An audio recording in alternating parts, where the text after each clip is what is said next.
Good morning, everyone. I am Divya Dikshit from CSIR NCL Pune to present the novel technology for water and wastewater treatment, where newer cavitation reactor is used.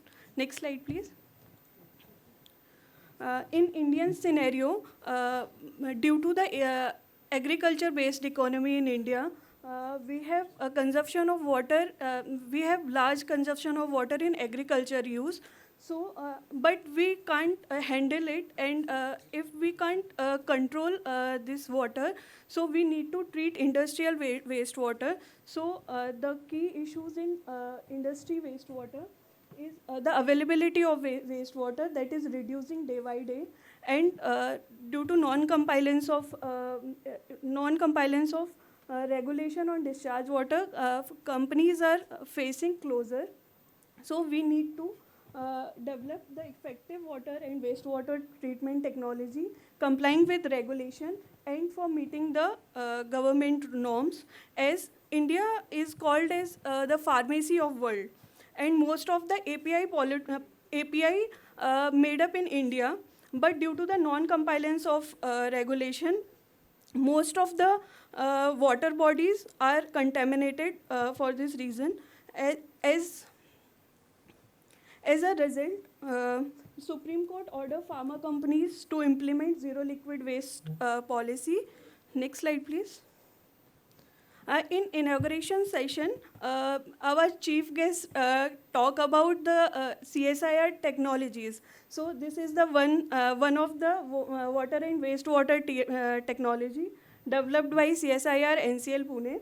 So this is hydrodynamic cavitation technology using a vortex diode. So vortex diode is basically a rotational flow-based cavitation reactor, where the contaminated water flows through tangential inlet and stabilize a rotational flow inside the chamber. So when the rotational flow establish, due to the sudden pressure drop, water splashes into vapors, and these vapors cause the cavity. We allow these cavities to grow and collapse by implosion. So due to the implosion, there are extreme temperature and pressure condition are generated, like 10,000 Kelvin and 1,000 atmosphere. So water molecule splashes into H and OH radical. These OH radicals are highly reactive and oxidize the organic pollutant and convert into CO2 and H2O. These are some patents are listed here. Next slide, please. These are cavitation pilot plant facility available in CSIR NCL Pune. Next slide. So the advancement in the conventional cavitation process by expressed in introducing the dual activity cavitation reactor, where the catalytic activity is introduced in terms of by changing material of construction of the reactor. So we didn't put any catalytic material in the system, but we achieve the catalytic reaction by changing the material of construction. So the transformation of conventional cavitation into dual activity cavitation by incorporating catalytic activity by changing material of construction. So here we use copper. So this proof of concept is validated for the degradation of cenobamate that we are extensively used, and newer vortex diode, that is copper vortex diode. Next slide, please. So here you can see this the cavitation, the dual activity cavitation induce catalytic oxidation, and but when we use only cavitation, there is less reduction, so that is not fit for real life application. So hydrogen peroxide is used, very low concentration of hydrogen peroxide is used for process intensification, and here we achieve complete degradation within 5 minutes of pollutant.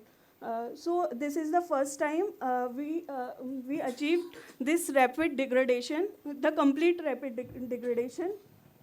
And as we all know, the catalytic reaction is highly sensitive towards pH. So we tried, in this system, basic pH favors the high degradation.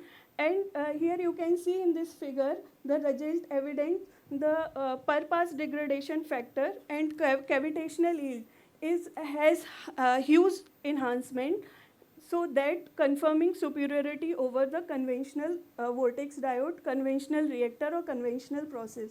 Next slide, please. So this is the plausible mechanism where within 5 minutes, the basic cenflexin molecule has gone, and however the case of copper vortex diode, cenflexin peak are not detected, as 100% degradation was achieved. Next slide.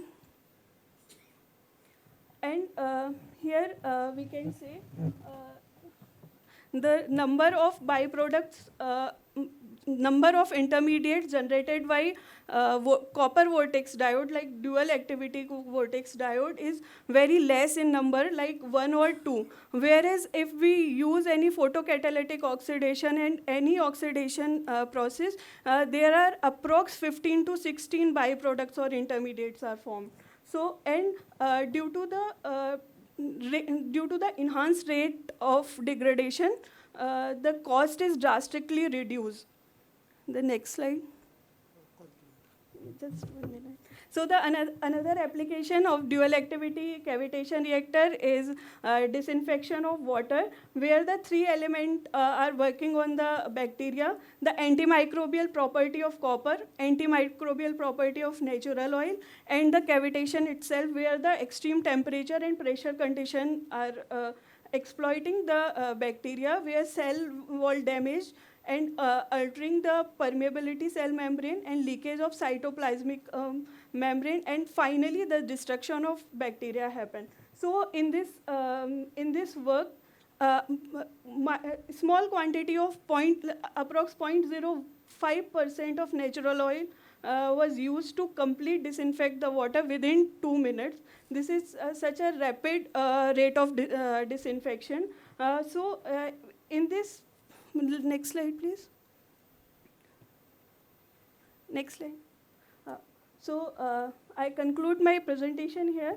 So with application in wastewater treatment, where the novel approach proposes the dual activity cavitation device for increased efficiency through increased invices only a physical change in device by changing the material of construction by catalytic metal, and application in wastewater, where the complete destruction of bacteria achieved with very mild operating condition, and there is no harmful chemical are used. Thank you.